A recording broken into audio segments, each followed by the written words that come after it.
Now we're going to review the upper structure of this MIDI excavator. I'm going to move it forward so we can swing the house around and take a look at some of the panels. This is part of the detective work that starts to happen. Obviously, we see any brand of machine, you're going to have panels. Panels can be open. Very important to have the key. If the owner is here, if you're looking at a trade-in, guys, make sure you have a set of keys. We need to open these panels. On this particular case machine, I know there's a filter. This is a filter housing. It's very important to actually check that, open it up, pull out the filter. Down here might be, on some machines, a pattern changer or some other valving to change flow for attachments. So again, let's make sure we open up all the panels. I'm going to step around to the back. We'll open up maybe one of the engine panels. One of the important things is when we open up the back of a machine like this, there might be different bells and whistles or alarms that are turned on and turned off. Back here in this section, we find what we call the dead man. The dead man is an all-stop button that basically turns off all flow from the batteries to any control in the cab of this machine. It's easy to check a dead man by obviously turning it on or turning it off, go try to start the machine. Some people will actually unhook this. I'm not sure why, but I've found more than once this has been unhooked. Again, it's there so it doesn't draw off the battery. As you can see, these batteries are tucked in. They have a little rubber cover for protection. The other thing that happens back here, obviously, you might have some filter access. Depending on, again, the machine, there might be a filter or something you have to get your hands on, or a charging point for the AC. The other thing that's very important to see is as air comes across the back of this short radius unit, because everything is in so tight, the air comes across the engine from left to right, if you will. It sucks through these doors, so you have your condenser and some of your coolers for the machine that sucks this in through the engine, and either back, some brands back out the top, some brands down through the bottom, some brands out the side. As this pulls air across, what you have is you'll have dirt that packs. And if you could, you can see dirt starts to lay in some of these condensers and coolers, and it'll pack these little fins, and that causes heating. The other thing is, you can see another screen here, and this is why I carry my flashlight. This screen will pull out, but you can see how much dirt and debris that this is collected, or this would be sucked into the engine compartment. So you can imagine how much finite dust actually gets pulled through. We'll go ahead and move on to another panel here. This will be the engine compartment. Again, as you can see, very important, on a MIDI or mini excavator, we don't have a lot of space. So you take this engine, it's kind of stuffed in here. As we're doing an appraisal, it's very important from this point in the appraisal to do a couple of different things. Number one, we want to find the brand. I see a Suzu. I see it's a Suzu engine. I want to try to maybe count how many cylinder is. Typically in this class, you might see a 3-cylinder or 4-cylinder, okay? But you want to make sure you start checking those kinds of things out. Any information we can get off this engine is very important, because some engines have a little more history, good or bad. So it's very important to understand that. The other thing we can do from this area, again, most brands try to do their best about making machines serviceable from a ground level. So when you can see antifreeze from the ground level where it should be, I have a filter here that can be taken out from the ground level, because I can also, when I'm doing trade-ins, I can check these filters to see when the last time they were changed. This is the first place you can see neglect of a machine. This is the outer air filter. One of the things you can see about this air filter is it's starting to gather a lot of dirt and dust. Again, sadly, I see that this is probably overdue for being changed. The inner air filter looks very clean to me. I'm guessing to save $1, whoever serviced this probably just serviced one filter, would be my guess. It's very important that both of these get changed when you do change them, because this outer air filter serves a purpose that the inner air filter doesn't serve, and vice versa. So it's very important to change both of those out. Another important thing when we're in this part of the compartment is actually we need to check our engine oil if we have access to it.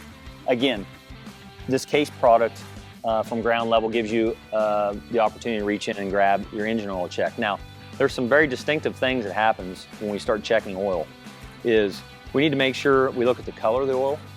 We need to make sure we see the level of the oil, obviously, because sometimes, again, we saw the air filter. Customers might overlook adding oil as needed. And this is something that if you don't know what you're smelling, is something that's learned. So what I want to smell, and I encourage you, again, to get around any other engine oil and smell it. So you have a distinct smell in your nose. What we're trying to do is we're actually smelling for burnt oil. That means that you have an engine issue. The engine might be running hot. You might have a top main seal going bad and it's letting the engine run hot. So we want to make sure that we check that out. That's not something that just your first time guy can do, but I encourage you to get around, talk to your technicians, make sure you have some good communication with them so they know what you're looking for. Now that we've finished in the engine compartment, checked our air filter, checked our oil, there's one other area we can go back and check the cab air filter, and we want to make sure we take a good look at it. Now on this case machine, the CX80, the cab air filter is on the outside of the machine. It takes a key to get in it. Again, if a customer that we've found already might have some suspect service to this machine, we definitely want to come check this. Why? This is a filter that filters the air that comes through our cab that gets sucked into that air conditioning. Again, this is something that can set off a lot of problems down the road. So as I come over and look at this one, as I can see visibly, I'm already a little bit concerned because the cab air filter is not very good. So one of the things that I see with this is as this machine pulls air across this cab, this filter, as it pulls through, that's what is coming inside my machine. That's what's getting sucked into my air conditioning. If I don't keep this clean, my air conditioning is not going to cool. When it's 95 degrees, I'm going to have a problem. And it'll cause damage to air conditioning. So it's very important that we check this and always find our cab air filters. As we've opened up this panel, this would be what I would call on the passenger side of the machine. What effectively on every brand looks like a bowl of spaghetti. This will be all of our hydraulic lines and housings coming into the main pump of the machine and the pilot system. And you can see in this area how important it is to make sure that we are definitely sticking our nose in, looking for any leaks on anything down in the belly pans. Also another feature that you can tell from here when you're looking at machines, when we're talking about service, again, service is so important. When somebody pays $100,000 for this brand new and you start learning how they take care of things, some good people with a nice service history or service record might write on the hours on their filters. It's a telltale sign when you're looking at a trade-in. Some guys will write that on there. Again, if they're taking the time to write down how many hours are on it, they're probably doing a pretty good job of servicing it. It also gives us a good way to see how close we are to our next service. But you can see on this machine when it was serviced on fuel filters, on engine oil, 985 hours, they serviced this unit. So it's very important, again, make sure we know that these have been serviced. But here from the ground level, again, we can touch all of our filters. There's also windshield wiper fill here. So again, we have all this access. This is where all the hydraulics happen on this particular brand. Some brands, they're underneath the cab. Some brands, it might be here in the front of the machine. Again, you might have to open a panel there or access it. On this case brand, they're over here on the side. Now, one key thing, most of your, I hate to use the term better brands of excavators or manufacturers, they'll give a very detailed decal. Some of them will use a decal. Some of them will tell you where to reference. But on this panel, on this case machine, there is an area that tells us every point of service, 1 through 19, I believe is on here, points of service, and every hour these machines should be serviced. So it tells us the 10-hour service. It tells us to service at 10 hours, 1 through 9. That means every 10 hours I should be doing probably grease points. The next thing is at 50 hours, 250 hours, 500 hours, 1,000 hours, 2, 4, and 5,000 hours. These are service intervals.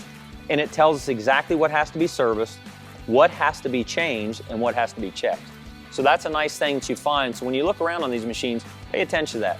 Pay attention again to all of our filters, see if they have been time stamped or time dated or hour dated. It's a good way to check. And again, be very thorough when you look for leaks. Now that we've finished on the outside of the machine, we're going to jump into the cab. Every machine is not equipped with a cab. Some have a ROP structure, which is a open cage. Some have a full cab or area that we're in that has a door, front window, etc. Again, we're going to make sure when we're in here, we're going to check a lot of things out, but this is a cab unit. So this machine, being a cab unit, is equipped with a full computerized screen display area. Not every machine has this. Not every machine is equipped this way. This happens to be a cab unit that has a full service console telling you that service is due on this unit. And again, it's a good way to start checking. If a customer is trading this in, it may tell you it needs service. He has not done the servicing. The other thing it does here is we see the buttons that we have accessible to us on this particular unit. Some of these are lights, windshield wipers, etc. Some are camera views or safety camera views that we have access to. There's buttons that tell us what ground speed we're in, tortoise and a hare, or standard drive to a fast drive. There's also buttons that give us what attachments.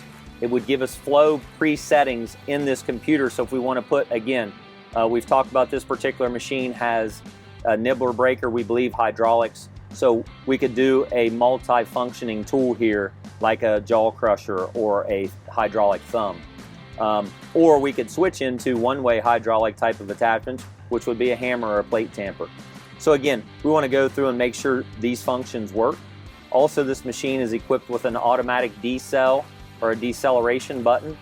Means basically I can turn that unit on. The engine will idle down when we are having a conversation, and as soon as I touch the controls, the engine will idle up immediately. It's just there for fuel savings, and if you have to communicate with your workers, might be in the hole, they can hear you talk. Thanks for watching today. Please subscribe to our YouTube channel or go find us at www.southeasternequip.com.